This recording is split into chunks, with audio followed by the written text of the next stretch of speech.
What is going on, everybody? Welcome back to the channel. After Sound here, bringing you Splinterlands content every single day. We also stream right here on this channel every Tuesday, Thursday, and Sunday morning, so come by and say hello.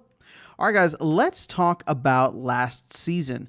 We are now in a new season, the second season of this ranked format, or this new updated ranked format, but I wanted to take a look at how things played out, especially at the top in terms of leaderboard for the previous season. So first and foremost, a shout out to Mondroid, who is a regular viewer here and commenter on the channel, who won, or I guess was at the top of the leaderboard, however you want to define that, and by a significant amount too. 5910 was the final rating for the top spot. And number 2 is 5650 for Cavante. So shout out to Mondroid.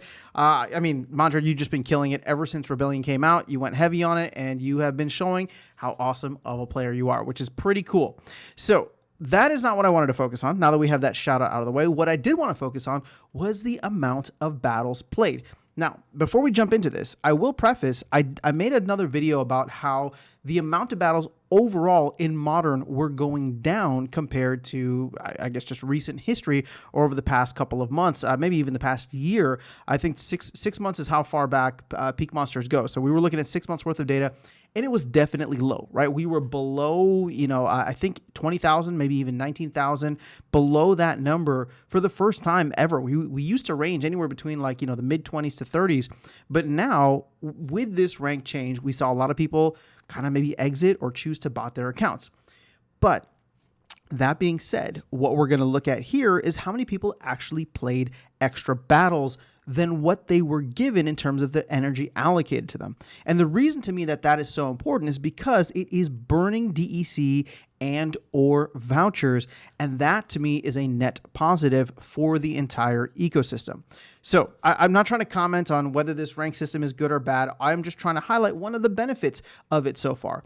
Now, here's the thing. You look at, a season being roughly 15 days. We usually have two seasons per month. And I know this season is abnormally long, but they announced in the town hall that they were trying to stretch this season out to the next update, in which they would update the rewards portion of the ranked overhaul.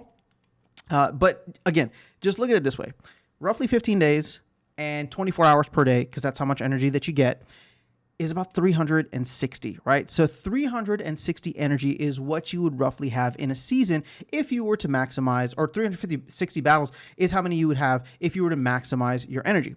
Well, shout out to Mondroid, who did it in less than 360, but take a look at some of the other accounts here. So Cavante's, for example, almost doubling this. We're at 656, which means a lot of extra energy was purchased, a lot of DEC, a lot of vouchers. And, to Cavante's credit, they were able to get all the way up to the second spot. They needed more battles to do it. But hey, that 150,000 DEC, which is $150 at PEG, is kind of nice, right? And this is what I'm talking about. We'll probably see many more people doing this.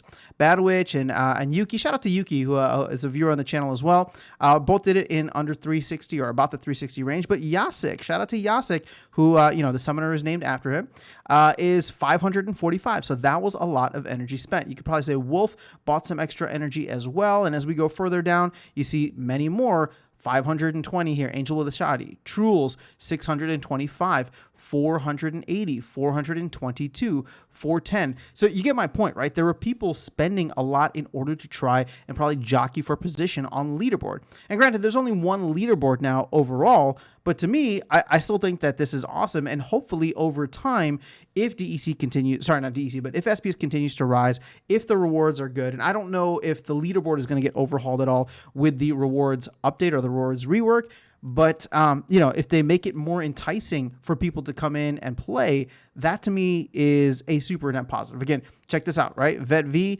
shout out another viewer and commenter on the channel. B Jangles of the People's Guild, right? 500, 442. Ooh, this is probably the largest that I've seen so far. Kaido Kid, 24 with 763 battles.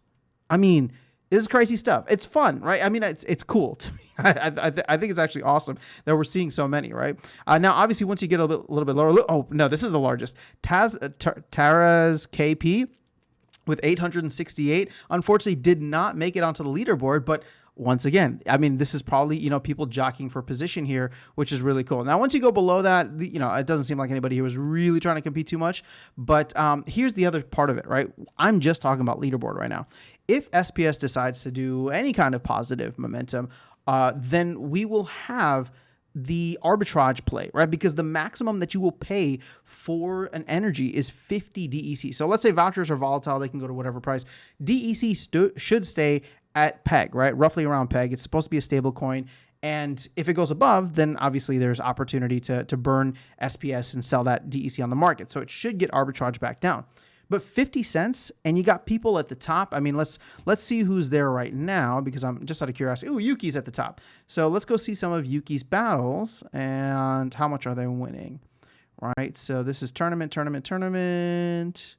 Where's the last ranked battle? Here you go. Last ranked win, 15 SPS once again at the beginning of the season. Now, SPS isn't quite at 3 cents, but if we were to value it at 3 cents, that'd be about 45. About 45 cents, right? Versus the 500 DEC, which is about 50 cents. So right now, it's not worthwhile. But obviously, I think all of us are here hoping and kind of expecting SPS to increase in value over time. So imagine SPS gets to 5 cents, right? Which I don't think is outside the realm of possibility. Well, all of a sudden that 15 SPS turns into 75 cents USD compared to the energy that you're paying, which is 500. And if your win rate is higher than 50-50, if you are a better than average player, which most people are going to be average, right? So don't feel bad if you're a 50-50 player, because that's exactly what the team intended for with this new ranked redesign. But for many other players who have awesome collections, who are top players in the game, and again, just go to the leaderboard here and you can see who those folks are, right? Very high win rates overall in terms of their overall battles.